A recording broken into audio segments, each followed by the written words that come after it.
Kitchen. ഇന്ന് നമ്മൾ ലഞ്ചിന് ഒരു അടിപൊളി നോൺ വെജ് താലിയാണ് തയ്യാറാക്കിയിരിക്കുന്നത്.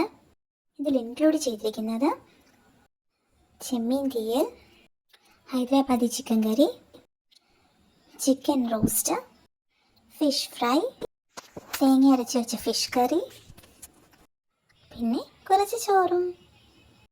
ഇടയ്ക്കൊക്കെ ഇങ്ങനെ ഒന്ന് ട്രൈ ചെയ്ത് നോക്കുന്നത് വളരെ നല്ലതാണ്. ഞായറാഴ്ചകളിലൊക്കെ ഒരു വെറൈറ്റി ഫുഡ് ട്രൈ ചെയ്യുന്നത് വളരെ നല്ലതായിരിക്കും. ഒരു ഡിഫറെൻ്റ് എക്സ്പീരിയൻസ് ആയിരിക്കും. എല്ലാവരും വല്ലപ്പോഴൊക്കെ ഇങ്ങനെയൊന്ന് ട്രൈ ചെയ്ത് നോക്കണം. വീഡിയോ ഇഷ്ടമായെങ്കിൽ ലൈക്കും ഷെയറും സബ്സ്ക്രൈബും ചെയ്യണം. Thank you for watching.